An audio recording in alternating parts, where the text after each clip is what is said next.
Good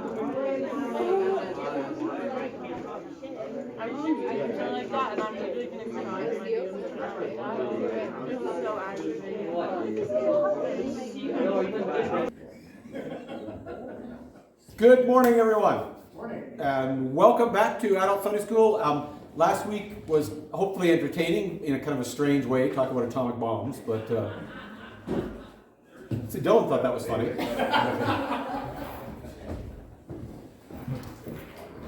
Just yell at them, Donna. Good, Keith will yell at them. Keep it down out here.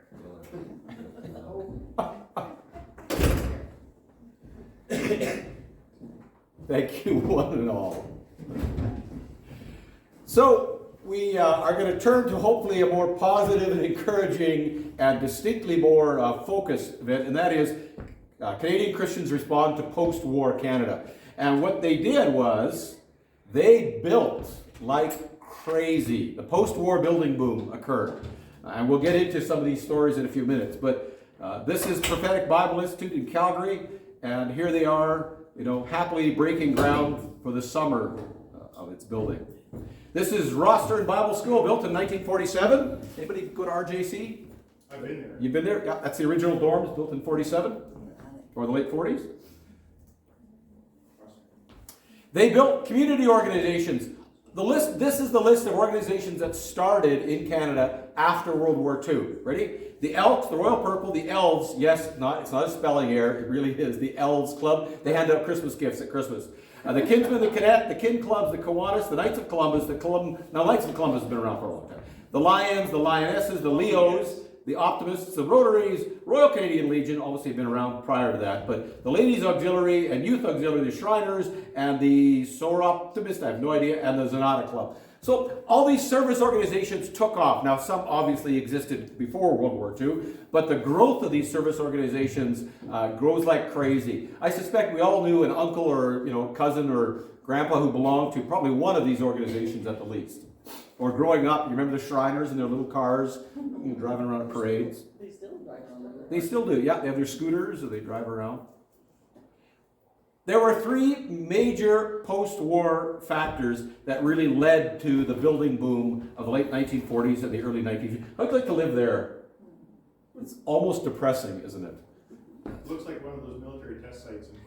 Yeah, it's the new suburbs, right? But yeah, it looks like they drop a bomb on it just to see how it exploded.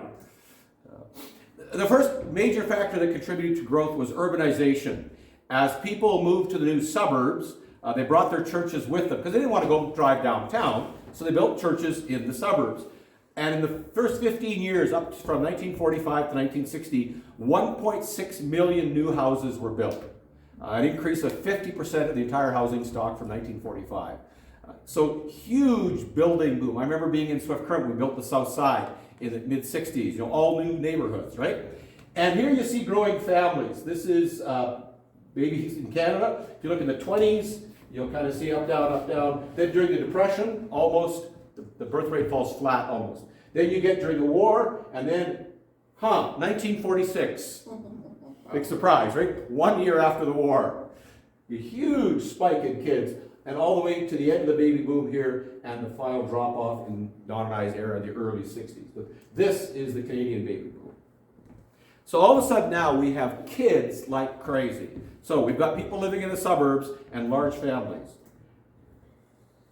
In addition to this, the final key was new wealth. In Canadian economic terms, 1945 to the early 1970s is called the Golden Era. And that is when great wealth came into Canada. It's interesting, somebody, an American just posted, why is Canada so wealthy? And actually talking about the true wealth of Canada. But here's an example of February 13th, 1947, Imperial Oil drilled what they called the last chance hole in a farmer's field near Leduc, 17 miles southwest of Edmonton. And it was the most significant field discovered, supporting 1,278 wells, yielding 200,000 barrels of oil from one field. So all of a sudden we see the oil boom start and the resource boom start in Western Canada. Productivity increased at a rate of 5% per year during that period. So just the straight scale of sheer economic growth. And interest rates in the 1950s were low at 4.5. And those of you who lived during the 80s remember when it was 19.29? Yeah. Yeah. It was mortgage. It was horrific in the 80s. Yeah. Can you imagine prime being 19%? My mortgage was there. And now it's what, what is it? What's prime now? 0.25. Yeah, it's the lowest we've ever seen in history. 1/4% is being. Yeah. They were pissed off to put money in. So you add these factors, large families, urbanization, and increased wealth, and there's a whole section I was going to do, but I won't do, on the development of the auto industry, allowed people to travel. We can debate what a tail fin is later on. But they built churches unlike anything in the past. So these are all churches built in the 1950s up until during this baby boom period. Just to kind of see, this is St. John's Abbey in Collegeville, Minnesota. It's like a drive-in theater. It does. Isn't it a curious building? This is Ebenezer United Church in Saskatoon in 1954. St. Augustine's Anglican, built, these are all that same time period, the 60s, 50s, and 60s in Edmonton. This is St. Matthew's in Edmonton. Would you like to shingle that? It looks like, you know, those smelters, in BC where they used to burn the... Yeah, the smelters or the burn the bark off the... Yeah. It looks like that. This is Trinity in Edmonton in the early 60s. Good for tobogganing, I guess. Looks like Asian. Yeah, Asian inspired, which is what Hillsdale looked like too. Have we seen any United Church with a good roof to shingle? No, you're right. Seems to be a theme. And one of the things they really built was Bible schools. And this morning we're going to talk about the incredible story of the Bible school movement in Canada. This is just an example of one. This is Elim Bible School in Yarrow, BC. This is 1945. This is the graduating class of 1931. During the Depression. This is 1935. 38. Why do they all look like Jody's relatives? They get bigger every year. Yeah. 1940. 42, 43. 51, and sadly it closed its doors in 55. But you just see this projection of growth of the Bible schools. So this morning I want to tell you the story of the remarkable story of the Bible college movement in Canada by looking at 4 examples. This is Northwest Baptist Bible College in Port Coquitlam, Vancouver. Anybody know why this picture should even be here? Because this is Regent. Regent now has 5,000 students. So it started there. All right, let's start with the story of Western Canadian Bible College. Grady, yeah. Started in 1941, then in 1945, WCBI moved into the new quarters, the former Clayton Hotel, 1720 Broad Street, Regina. I'll just start there. I love the idea of buying a hotel as a church because you've got everything you need. You've got rooms, offices, restaurant. They bought a hotel, which worked perfect as a Bible school. Keep going, Grady. In 1949, the Legislative Assembly of Saskatchewan granted WCBI official incorporation as a non-profit educational institution, and in May 1956, the General Council of the C&MA recognized WCBI as the official school of the C&MA in Canada. Lots of verbs there. This is the Alliance School. We are what is now Ambrose, started as Western Canadian Bible Institute in Regina in 1941. Then on October 1956, it moved to 444th, which is where this church has a connection. People from here went to CBC, and it would be its home until 2003. And then on April 10th of 1957, it changed its name to Canadian Bible College. So, of course, it moved. In 2003, it was relocated to Calgary. And in 2014, the province of Alberta granted it university status. So it was originally Ambrose University College. Now it's simply Ambrose University. And thanks to Revenue Canada, you can go in and type in any nonprofit and get their last 10 years revenue statements. So I threw up the revenues just so you get a sense of scale. So last 2020, they were, $400 in the red. So, but their budget's $19 million. 400,000 in the red? Yes, sorry, 400,000 in the red, not 400. Yeah. Just making sure I read the numbers. Yeah, it's bigger than that. So they're about $500,000 in the red. This is it today. There's Ambrose University. Briarcrest. Anybody ever been to Briarcrest? Yeah, we've all driven through that. Opened its doors on October 19th, 1935. 11 students enrolled. A rented house served as the dormitory, classroom, and office for the school. So basically it was just a big old house with 11 kids in it and their faculty. Colden, yep. By 1938, enrollment had grown to 69 students. Mr. Whitaker arranged to have the store he owned in Rollo torn down, and then to have lumber hauled to Briarcrest in order to build a new town hall. In exchange for this, a new town hall, the village gave the vacant Yale Hotel to the growing school. This is a pattern. But there's a hotel for sale. You guys want to start a Bible school? There's the Yale Hotel where Briarcrest started. Rollo. So we got connections to Corner Gas. Yeah. 1946, they outgrew the hotel, and Mr. Whitaker arranged for the purchase of the Royal Air Force Base number 33 in Cairn for $50,000. The new facility was dedicated July 1st, 1946. The high school opened in September, and a grade school began that year. Now, he paid $50,000 for this. In 46. It cost the federal government $1.1 million to build it. That's a bit of a deal. Almost a heck of a deal. Yeah, it was an amazing deal. So that's the original base. 5 years. Yeah. The government just wanted to get rid of it. Yeah, 5 years. Yeah. So you couldn't hope for better. This is Cairnport in 1982, and enrollment grew in 1970. There were 285 students, and in 1985 there were 775 students. So imagine in those 15 years there was a huge building and expansion program going on. Enrollment peaked in 2002 with 869 students and 247 in the seminary. As of 2019, Briarcrest was down to 489. So they probably a 40% reduction in enrollment since 2002. So the seminary has kind of actually grown a bit from 247 to 286, and their budget is actually really healthy.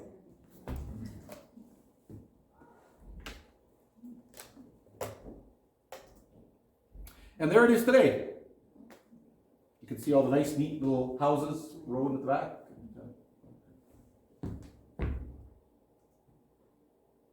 Miller. William Miller heard Dwight L. Moody preaching in Scotland and became a Christian. Miller then came to Canada to preach and began a Bible school in Moose Jaw. Felicia. In 1932, the school moved to Pembroke, Saskatchewan, and both Herbert W. Peeler and William Dixon were asked to help with the teaching. In January 1933, Reverend Miller died, leaving Mr. Peeler in charge of the school. The school was renamed Miller Memorial Bible Institute. Peeler directed the school for over 50 years till he retired. Anybody met Mr. Peeler? I bet yeah, he's kind of a legend, isn't he? Oh, good. Yeah. I mean, I have a 78 from the Miller Memorial Bible Institute choir. So, yeah, Mr. Peeler died while raking leaves in a park. Today, Miller has 3 campuses. Pamburn, as of last year, had 147 students. I'm not sure about Sunnybury, how many students they have. And then they started a Winnipeg campus just, I think, a year ago or so. Total revenues, again, they're doing their books well. They've got about, what is it, $500,000 surplus? Is that what the numbers work out to, Keith? Yeah. This is Sunnybury. If you ever want to send your kids to a beautiful school in BC, Sunnybury is not a bad place to go.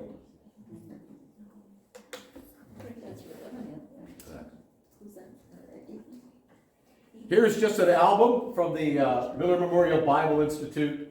Favorite songs of the Bible Institute. That Hammond organ, you can just hear it in your mind, can't you?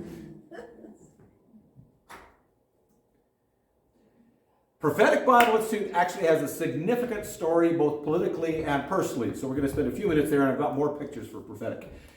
The fundraising for a permanent Bible school was commenced as soon as William Aberhart. Who is William Aberhart? He was an Alberta politician. He was the premier of Alberta. Yeah, the father of social credit. Aberhart taught that what you would do is you would work and you wouldn't get paid, you would be given social credits. And you would exchange those credits for goods and services in the province. So he wanted to abolish currency in Alberta and create a social credit system. He was a rather radical guy, but he became premier. 1925, he went on the radio. And 2 years, his radio listeners supported him to the point that they built enough money to buy the brick and the beams and enabled Prophetic Movement Board to pay for $65,000. Back in 1925, that's a big chunk of change. And they built Calvary Prophetic Bible Institute, 516th 8th Avenue West.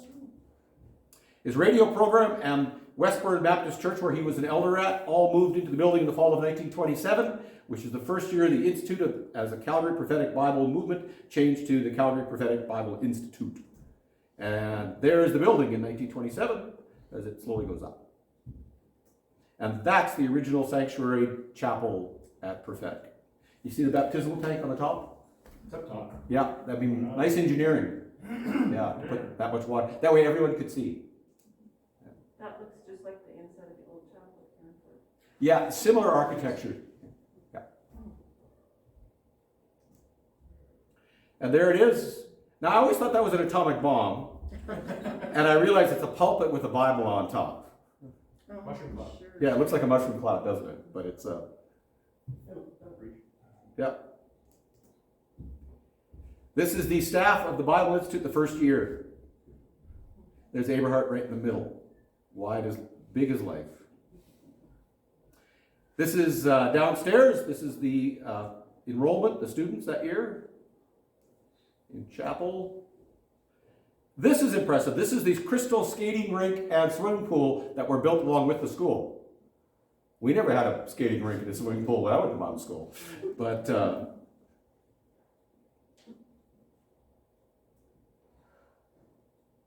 and this was a restaurant that the school, the lady who owned the school was a supporter of the restaurant was a supporter of the school, and she hired students. So they would work at her restaurant in lieu of tuition, right? So, yeah, very much so. Yeah, this was the Tea Kettle Inn. You know, where to go and what to do while visiting Calgary. Go to the Tea Kettle Inn. So there was a swimming pool and a restaurant all tied together. Here they are. There's the enrollment in the early 1940s. It was very successful. Young man named Cyril Hutchinson. Oh, that's Keith. Cyril Hutchinson was an early associate of William Aberhart when his family went to Westbourne Baptist Church and was the editor of the Westbourne Baptist youth paper, The Cheer Up. I like that. Although still at Westbourne when it separated from the Bible Institute, he later took Bible school at Prophetic, eventually becoming principal after Aberhart's ascent to premier and an elder in the Bible Institute Baptist Church, Bethel. So Cyril Hutchinson, after Aberhart ascends to premier, Hutchinson takes over. And there he is, back probably in the 50s out. But there was a split. Keep going there, Keith. After Aberhart's death, in a disagreement over foreign missions courses, Cyril Hutchinson was let go from Prophetic by the board left behind by Aberhart, who wanted only to concentrate on home missions. So Cyril had a vision for overseas, and there was a tension. So Cyril resigned from Prophetic Bible Institute. He was willing to leave town quietly. All of his staff but one left Prophetic. In other words, when Hutchinson left, they all left. And Prophetic found itself without teachers and staff. And they urged him to lead, and they created Berean Bible College, meeting in the Old Alliance Church. And soon they built a new Berean campus on 4th Street and 31st Avenue, Northwest in Calgary, and a new radio ministry began as well. The old Prophetic stopped operating as a college in 1951, and the Bible Hour broadcast moved to Edmonton. How many of you ever listened to Prophetic Bible on the radio? I used to listen to it was on well into the 80s and early 90s out of Edmonton. The separation between Berean and Prophetic was healed. I don't have it here, but I have a copy of a reconciliation letter between the two of them, where they apologized to each other, and Prophetic and Berean were united, at least in principle. But by that time, Berean had grown and Prophetic had closed. Berean Bible College existed from 1948 to 1986, out of the division, with Cyril Hutchinson continuing as president. Let's take a look at a few pictures. Here we go. They're building Berean. Donna, is it starting to look familiar? Oh, yeah. And this was the final construction project. The zigzag part is the dorm, so the ladies' dorm, and the men's dorm, and then you have the classroom building and the administration and classrooms as well. By the way, because of the association with Hutchinson and Eberhard, Glenbow Archives has all kinds of pictures, which is where I got a lot of these from. I have no idea what's going on here. But that's the parking lot at Berea. Which, also have no idea what's going on here. I think they're trying to put the car on. It's stuck. Why there's a boat there, though, I'm not sure. It's like the car's stuck. Mm-hmm. Looks like they're trying to get it on something solid. But here's the street view, and there's the administration buildings. You can see the dorms in the background. This is early 70s. Here's Bill with the choir. Look at that, was spectacular. My cousins.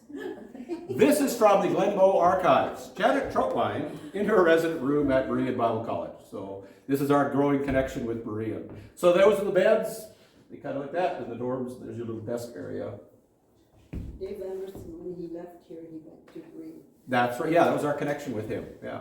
She should have emptied her garbage before they took the picture. This is getting into the late 70s, early 80s. Not you. What's that? Not you. No, not yet. Here's our grads from that era. The fellow on the corner is Lazarus Cornelius. We still keep in touch. We've talked the other day. He's in India.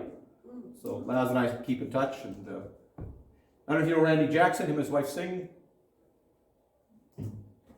Here is choir tour. These people might start to look familiar. You still have that jacket, don't you, Donna? Yeah, Christina wears Christina it. wears it. Yeah. But down in the corner. Oh, yeah. And Dan's leaning against. It looks like There's Bill and I. That I have no idea when that was where that was taken.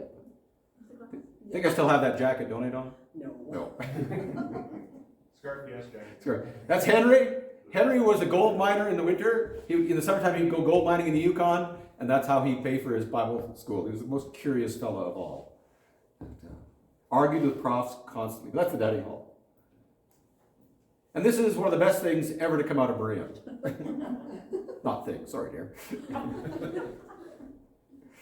Here's choir. I think this is Life Song the year after you left. I was trying to find the one the year that you were there, but there we are on choir tour. The college name was changed to Foothills Christian College in 1983, and the campus was sold, and it closed in 86. So it only lasted 3 years after that. Today, the location is over there. It is a funeral home. And if guys were really weird, they would go into the graveyard and steal flowers and give them to girls. How did that work out for you? Not, I never did it. How do you know that? I didn't circulate it. That's right. So we see just by 4 examples of the growth of the Bible school movement. Since the start of the first Bible school in Canada in 1885, Protestant groups have initiated more than 140 such institutions in Canada. An additional 200 schools serve part-time or evening. So overall, by the time you include residential full-time and part-time evening, there were 340 Bible schools that have existed in Canada. In 1960, 47 Bible schools and colleges had 3,417 students, and 25 years later, there were 37 colleges. We'll get to the current numbers soon, but we saw gradual growth. A conservative estimate indicates at least 200,000 people in Canada have spent at least one academic term at a Bible school in Canada or college. The story behind them is the group that starts them is the least likely, seemingly. These colleges aren't reaction alternatives to the university movement, but they offered a different sort of education, different goals to produce pastors and missionaries, to train lay people for denominations and independent churches that didn't have seminaries or means of higher education. So they were built in response to the local church's need. The first Bible school in Canada is the Missionary Training School in Niagara Falls. The second is the Christian Institute of Toronto, founded by William Guraham. And we're about to see now is that the Bible school movement in Canada was not started by great intellectuals. It was started by, this case, Methodists, but very, very quickly, the Mennonites took over the Bible school movement. This is Bible school started in Western Canada between 1909 and 1952. And if you look, you'll see that 40 to 52 number. So you can see the body, the scales. Does that make sense? Does the scale make sense? But Alberta and Saskatchewan are the heart of it. Almost 20% of these Bible schools came into being in the first 2 decades, but 50% were started during the Depression, and the remaining 26% were started in the 40s and 50s. So interestingly enough, it was during the Depression that really the Bible school movement took off. This is just by denominations from 1909 to 1940. Look who builds the most Bible schools. The Mennonites. We're going to look at their story because the Mennonites are the driving force in the Bible school movement in Canada, training their children in the things of God. It's remarkable. I like that it's trans-denominational. All right, Doug, take it away. The Mennonites are among the first to introduce Bible schools to the Canadian prairies. Herbert Bible School was started in 1913, preceding Prairie Bible Institute in Alberta. Winnipeg Bible Institute in Manitoba by a decade. Briarcrest Bible Institute, 1935. In Saskatchewan by more than 2 decades. Second of the 90 Bible schools that existed in Western Canada. Prior to 1952, by far the largest proportion were started and operated by Mennonites. A few identified themselves as interdenominational, but were essentially Mennonite schools. Buddy, you went to Bible school, right? Where did you go? Briarcrest. You went to Briarcrest. My dad went to Bible school for 1 semester in Manitoba. Like it was just the Mennonite thing. You went to Bible school for a year or a semester. My daughter went to Prairie. Yeah. I didn't do Prairie, but... Well, she went to high school there. Okay. The Mennonite Brethren were the most aggressive in the Bible school movement. The school that has the distinction of being the first Mennonite Bible school in Western Canada, and also the second Bible school was Herbert Bible School. I don't think it's long gone, isn't it? The building is still there, or one of the buildings is still there. Swift Current had a remarkable influence. Close by the time it came in. Do you want to read the next one? Bonnie, seeing as we're up to there. In 1925, the second Bible school was established by the Mennonite Brethren, this one being quite different than the first. Abraham Unruh, a teacher in You can leave that. Mennonite Brethren Bible School in Russia, emigrated to Canada in 1924. Largely through his influence, Canal, meaning the face of God, Bible School came into being the following year, and went from Manitoba to its now called Winter Bible Institute. Anybody heard of Winter Bible Institute? Yeah, all part of this story, right? These Mennonites who came from Russia and had started these Bible schools to train their kids in Russia, and then came to Canada and did the same thing. There was Hillcrest Bible School in Medicine Hat. Yes. Bob took his high school there. Okay. Was it Mennonite?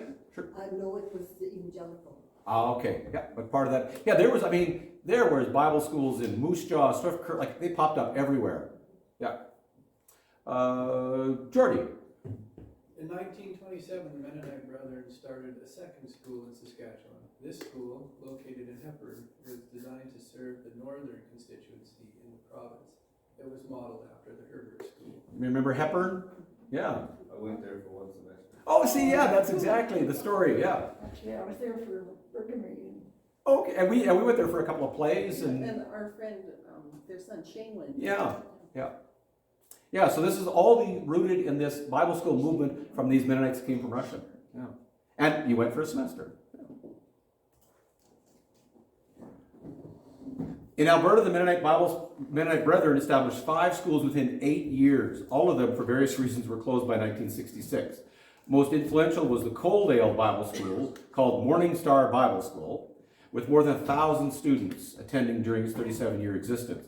Other schools included Bethesda at Gem, a school that served a small constituency. La Glace in the Peace River area was founded by G. Harder, a graduate of Abrahart's Prophetic Bible Institute. And now we have Peace River, Sexsmith Bible Institute still up there. Attempts to establish one in Vauxhall, Crowfoot, and Grassy Lake were all short-lived. But they moved out of Saskatchewan, Manitoba into Alberta. As the Mennonite Brethren continued to move farther west, Bible schools began to appear in British Columbia. The first was Elim Bible School at Yarrow, which we looked at the very beginning. One of the fastest growing Mennonite communities in the 30s and 40s. Started in 1931, its enrollment peaked during the 40s, as we saw the pictures, slowly growing to over 150. And I don't know the cause for its closure, but it closed in 1955. Like some of the Mennonite Brethren communities in Alberta and Saskatchewan, communities in BC, Chilliwack, Greendale, Black Creek also made attempts to establish Bible schools. With the exception of the school in Chilliwack, few lasted more than several years. Lil, you up for reading? The final school that deserves mention is Bethel Bible School, originally located in Abbotsford. This school was started in 1956 by one congregation, but joined forces with several other local Mennonite Brethren congregations in the mid-40s to become the Mennonite Brethren Bible Institute. So we see the Lower Mainland having Bible schools now. Of course, we have region there. Jack, up for it. Mennonite Brethren did for a short period during the 30s conduct an evening Bible school in Winnipeg and were the catalyst behind the founding of the Steinbach Bible School, now known as Steinbach Bible College, in the early 30s. The Steinbach School soon became a community Bible school and was operated by a consortium of 4 Mennonite denominations. And it was Steinbach that my dad went to. Chris, you up for it? In 1921, the group began the Mountain View Training School in Tisbury, Alberta. In September 1992, the school merged with Hillcrest Christian College from Rocky Mountain College in Calgary. It is sponsored by the Canada West District of the Evangelical Missionary Church of Canada. And it's still around today, and that's it today for that. So some places succeeded, and a lot of them merged together, and it's still around today. More than a dozen schools were begun by General Conference Mennonites between 20 and 39. One of the few General Conference Mennonite schools to survive until recently was Swift Current Bible Institute. And it was, now it's a, what is it now? Welding shop or, sure. But it was around when we were there. Was it still? It was a motel for a while afterwards. I don't know Yeah. what it is now. As we wrap this up, I just want to talk about the lasting impact of the Bible school movement. This is Pampered, by the way, I think, or Miller. I keep, it depends what area you're at, what you call it by. I want to go back to Calvary Prophetic Bible Institute because the incredible impact it actually had on Canadian society, especially in the West. In the original first class of that school, a certain Saskatchewan farm boy was converted by Aberhart's preaching over a crystal radio set he had ordered by mail. At 17 years old, Ernest Manning became a Christian. So imagine, he orders this crystal radio set, turns the radio on, listens to Aberhart's preaching, becomes a Christian, decides, well, I better go to Bible school. Of course, we know, Manning became the Bible Institute's first graduate, and then Institute Secretary serving under Mr. Aberhart. Later, of course, he became Premier of Alberta after William Aberhart's death. Under Manning, Alberta became a virtually one-party province. He led the Social Credit to 7 consecutive electoral victories between 1944 and 1967, usually with more than 50% of the popular vote, and only once having to face more than 10 opposition MLA. Can you imagine governing that way for 7 terms with no opposition? The height of popularity came in 63 when the Socreds campaigned under the slogan 63 in 63. They lost 3 seats. They swept the province. And of course, he had a little boy named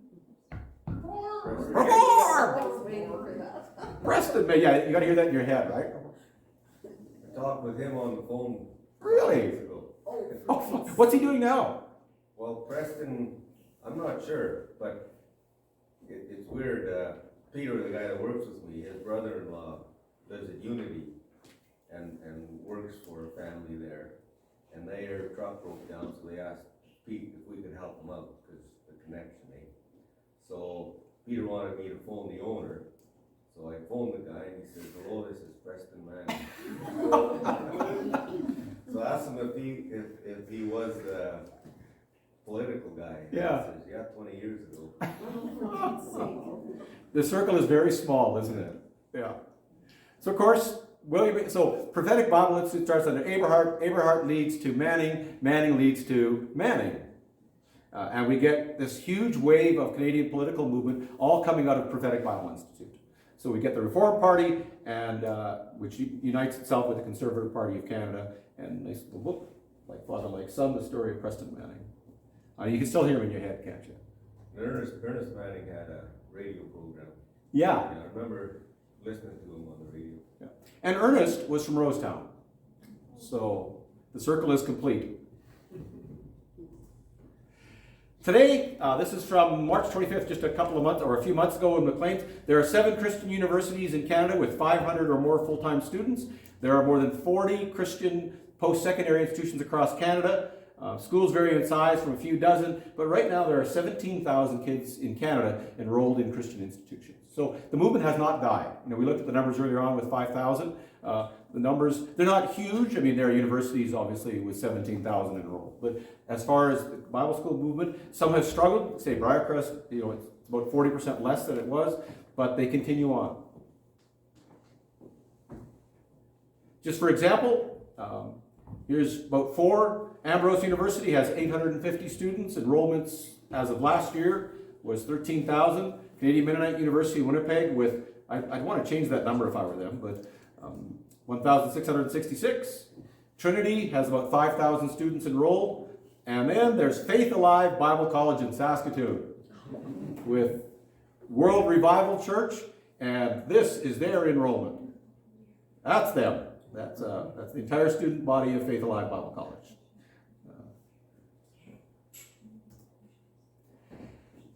We have come a long ways from the beginning of the Bible school movement, the 1920s and 1930s to today, but the Bible school movement continues on in Canada. And whether you do a semester like Jack or whether you do a degree, either way, I still advocate it is a great way to spend time after that, post-year after graduation, to spend a year in Bible school. It's a wonderful time. I think Don and I talk about our memories still to this day. And the people we knew and the things we did are all connected at Bible school. So, my life obviously was greatly shaped by my years at Berean. Thank you, dear. Any other thoughts on the Bible school movement?